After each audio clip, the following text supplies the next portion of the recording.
So the attacks they have started, but that wasn't too bad. So we're not too worried about that. Good. Okay. 1, and then 1, 2, 3. We're here. 1. Is that just a 1? Yes, it's a 1 and a 3, a 2 and a 3 and a 2 and a 3 and a 3. Okay.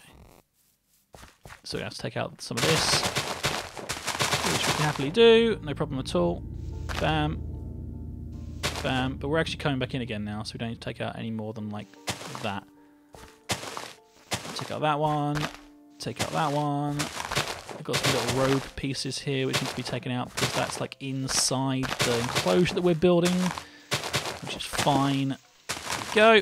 All taken out. Get out of here. Lovely. And this one here. Perfect. So this is shaping up really nicely now. Think about the amazing sort of like enclosure that we're going to be giving the Komodos. We're going to probably have 2 of them. So we need to make sure that we have enough room for them. And you've got to remember that also, even though this has been built like this, it's going to be duplicated again, apart from the section at the back where the staff entrance is going to be. So you can actually get inside the enclosure if needs be to add things and take things away. Was it just a 1 on this side? I've forgotten again. Yeah, there's a 1, then a 3, then a 2. So that's fine. 1, 2, 3, 1, 2. 1, 2, 3. Oh, that's the wrong thing. We need these now. 1, 2, 3. Is that lined up? Yep. 1, 2, 3. 1, 2, 3. Oh man, this is great. Look at this. 1, 2. Nope. Nope, something's going wrong. Something's going wrong. Okay, here we go. This is the fun bit. 1, 2, 3. So that should be 1, 2, 3. And then that comes out. And then it's down 1 and then 2. So it's down 1 and then 2. Here. And then that goes there. So we take that out. And then is it like... That's good. And then that would be 3 or 2? 3. So that's right to there. That's right to there. That's right to there. And then that's... I think we fixed it. I think we fixed it. The only way to truly know whether or not you have actually fixed things is to avoid those blue slimes. And then once you've avoided those blue slimes, you can go upstairs and have a look. And make sure that it all looks correct. It's a bit ovalic, isn't it, actually? Yeah, it is. It's really ovalic. But that's fine. I mean, that is it. We have symmetricalized this place. And this is going to be the enclosure, I think. Unless we want to actually have the... No, I think what we might actually do is have the glass on the outside, like this, around here, and have this all enclosure. Because that, I think, would make more sense. And then have like just a little viewing area at the front here. I think I'm going to do that instead, actually, because otherwise the problem will be that we get into a really awkward situation where we have to deal with a smaller enclosure for them. I don't want them to really have like a really tiny enclosure. I want to have some sense of kind of like freedom. So we'll go with that. That sounds like the best idea. We'll have nice big pieces of glass. And for that, we might need to go and get some sand brewing, which we can certainly do. That's not a problem at all. There we go. Fantastic. There we go. Lovely, lovely, lovely. Okay. Got rid of all of that. Awesome. So we're going to keep some grass in here because that's obviously pretty important. What we do need to do is get the Biome Wand. Now this is a really special tool that we can use, which allows us to do some really amazing things. Let's have a look here. Where is it? Biome Wand. Perfect. So we need to get one of these, essentially. And now I don't think that you can actually recipe these in. Oh, no, you can. Gold, emerald, and diamond. We need a gold, an emerald, and a diamond. Okay. Well, then, this could be interesting. But what we do need to do is we need to go back over to here and find out what this area was called, because we want to recreate where the Komodo dragons are. And whilst I do that, we'll just give you a little bit of information about the Komodos themselves. Now, Komodo dragons are part of a family of lizard called monitors, which are the ones that like to eat little lizards, little baby lizards, and kind of like all the insect locusts, chicks, you know, basically everything. They are purely... Oh god, this is like a warrior skeleton. Warrior skeleton! Get out of here. I'm actually... It's still dark, and we're finished pretty much doing what we wanted to do over there. So what I'm going to do is I'm going to eat some food, because I'm dying really badly. And then I'm going to actually go put my bed back and sleep there.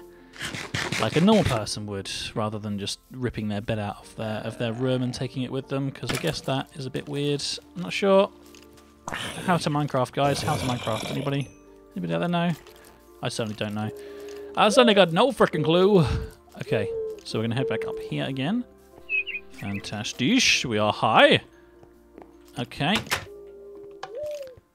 Perfect. Right, so... Here. Hi. Where did I actually put the bed? I've just got it on me. Just about my person. Because I know that the next thing... Oh, the monster's nearby, so we can't even sleep. And it's probably going to be not like daytime by the time we actually get to bed. Get out of here, you skeleton bugger. There we go, perfect. Let's sleep in the half-disappeared bed. I've got a shadow frame rate buffer problem there, guys. Do you see that? Oh, dear, oh dear. The Chad, she is wonderful. Okay, so... Is there anything else that we need to do? Let's see. So I know that we need to sort out the glass. So that's the main kind of task at the moment. And also get the Biome Wand sorted out. And also find out what that biome is called specifically. Now, we don't really have much sand and things with us because I'm very good at not preparing myself for problems that ensue. So, Bailey, do you need some pork chops? I'll just have, like, let's keep 4 on me for Bailey use. He doesn't need any yet. So we're going to head back to the quarry, I think, and try and sort that out and grab it, because I know that there will be some emeralds and some diamonds and some gold and, like, a buttload of sand back at the quarry, because that has finished. I know, because I went to visit there the other day. It's actually finished working on the 3rd quarry allotment place. So we might have to start another one, actually, which is something we can do relatively soon. Yeah, that's right. And in which case, if we're not going to be doing anything, let's head back to the cutest shaders. I prefer it, guys. I prefer it. Boop. Does that weird. Pew, pew, pew, pew. It's such a strange effect, isn't it? Pew, pew. I'm sure they'll work on that. They're updating these things all the time, which is really cool. I believe the guys who work on the cutest shaders are currently having a break. But what I will do is I will link them to this video to explain to them some problems that I am having. And hopefully they'll see this at this point and realise, we should probably fix that. And we should also probably add the going into different biomes and having a different effect on the ground. And also add fog, because fog is missing. And that's really annoying. There you go. If you guys did those 3 things... as if you're actually watching this video, but if you guys do those 3 things, then I will be a very happy man, and I will wholeheartedly recommend your shaders and use them consistently throughout my videos, because as far as I'm concerned, the like atmosphere of the shaders that you use are incredible. I don't know what anybody else thinks, but yeah, that's kind of what I think. Oh, and the whole sort of like not being dissipated by the clouds situation as well. So there you go. That's my wish list, which I will type up for you, because I'm just that kind. Okay, so this is the dead swamp. Now, the actual creature itself is in the Indonesian islands, which is relatively similar. It has this kind of stuff, like sort of swampy, arid lands. So I think it's probably the closest thing that we're going to get to it. So we'll go with that. We'll type in dead swamp. And as you guys can see here, the Biome Wand is there, ready to go. That's the one that we want. But what we actually need to do is make the blank Biome Wand, which I don't know actually how you do that. Here we go. Biome Wand not applicable. I guess that's what you build. Which if you click that and then do, it's either you make it in the biome that you want, or you click in the biome that you want. So I'm not quite sure exactly which one of those 2 options it is. Hello, Mr. Turkey. I bet you taste delicious, but not today. Not today. You know, I've become so accustomed to this world that I can actually get back pretty much from wherever I am. We don't really have that many waypoints set up at the moment. I have a couple of waypoints set up for other interesting things that I found on my travels that we're going to go and explore, and that should be actually coming out on a ZooCast near you very, very soon, as long as I can get everybody together to record. But we don't have a waypoint set up for Miz here, or for Zudesia over there. I didn't break anything, did I? Nope, looks fine. It looks fine. But what we do need to do is get back, so we're going to do that real quick. And it doesn't actually take that long either, which is really, really awesome. And it gives me a good chance to kind of like talk to you guys a bit more about these lizards, which is awesome. Now, the reason why you guys might be asking, monitor lizards themselves, if you go online, onto the internet and stuff, you will see there are things like Nile monitors, and I think Bosque monitors are a thing. I'm not actually really into monitors that much because they're really deadly and they'll bite your face off if they get the chance. I'm much more interested in iguana species and subspecies and subgenus that actually will survive. Such as, for example, the chuckwallas. That's a subspecies of iguana who don't really hurt you, who like vegetarian foods. Regular green iguanas are partial to regular foods. One of the things that people don't really understand about keeping iguanas and things like that, yes, in the wild, animals like iguanas and things will occasionally eat a little insect or two if they get a chance. But it's what's known as opportunistic feeding or something like that, which basically means that what they do is they will feed on those things if they can get them, because in the wild, their digestive systems are working at full well, you know, they're absolutely 100% able to eat that kind of stuff and digest it properly and stuff because they're in an optimal UV, which gives their bodies what they need to digest things like, you know, calcium for the bones and things like that in their jaws and stuff to digest things properly and efficiently. And that's kind of how it works. But unfortunately, in captivity, animals that are in captivity, if you're getting them from a reputable place, are all captive bred. And what that means is they wouldn't survive in the wild because they are not designed with the instincts in mind to be able to take care of themselves in the wild, and therefore make for good pets because you know, they need to be looked after. Basically, that's kind of how it works. Never buy a wild caught animal because that's not good for them. Because going from the wild to captivity is not the best, but going from captivity to captivity is the best, and that's the best way to deal with any of this kind of stuff. So, effectively, you get yourself a wild caught animal and you put it into a cage and stuff. If you then try to give that wild caught animal opportunistic food like locusts or crickets or any of those bits and pieces, then you're not going to have a good time, because that's going to cause problems like gut rot, where the digestion is not happening properly, and can lead to things like impaction, which is the name that you give when a lizard or animal can't pass what it's eaten because its digestive tract isn't able to support it. So it's a little bit complicated, but effectively that's kind of the long order, the tall and short of it. Basically, the long story short is that if you see anybody giving lizards any food that they're not supposed to have, there are some lizards that are supposed to have this. Omnivorous lizards, like the bearded dragons, like some species of uromastics, are all supposed to have lizard foods, have like locusts and mealworms and stuff. But there are some that aren't. There are some that are vegetarians, which the majority of the iguana species are not supposed to have live food in captivity, so that's one thing to bear in mind.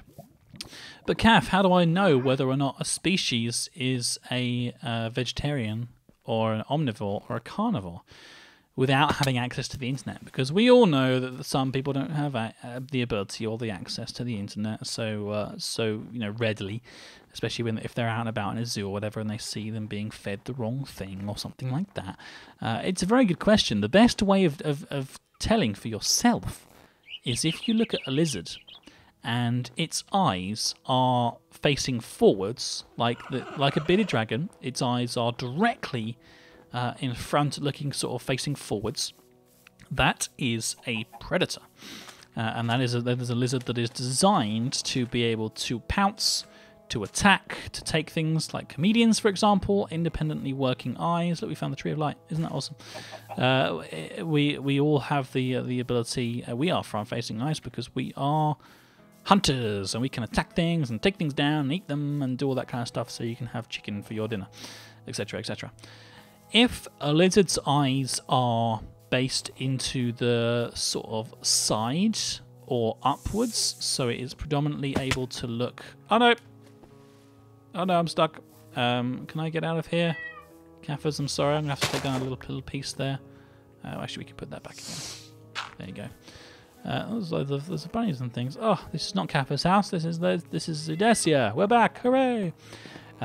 Yeah. So if the eyes are predominantly spaced into the back of the head, that means they are defensive animals, and they are designed. The animal is specifically designed to be able to kind of look around and behind it, so it can get away from animals that are looking front-facing. Do you see? It's very, very clever. It makes a lot of sense. I hope that does make sense to you guys, because that's pretty much the reason for it. Are you jumping? Are you on a cake? I don't see any cake in there. Why are you spinning around like crazy? It's not very good. What I'm going to do is quickly stop by my house and actually just drop off some of the stuff that's in my backpack, so we can take plenty of the diamonds and the emeralds and stuff that we find back in. Back over there in the actual quarry itself. So what I'll do is I'll take a break for just 2 seconds. I will put all the stuff away from my backpack into here, and then once I have taken care of that, we'll actually just leave everything behind here, so we can, if we can find loads of sand, then we can get that. And then once I actually get over to the quarry itself, I'll be back and we can take care of it. The Chocopedia. I've got 2 Chocopedias, guys. That is amazing. I'll see you guys shortly. You've been watching the Caffcast. We hope you have enjoyed the show. Don't forget to check out all of our other videos. Oh, and be sure to subscribe to us if you like what you see. That way I'll know to make more, and that you really like me. So, you've been watching the Caffcast. We hope you have enjoyed the show. Don't forget to check out all of our other videos.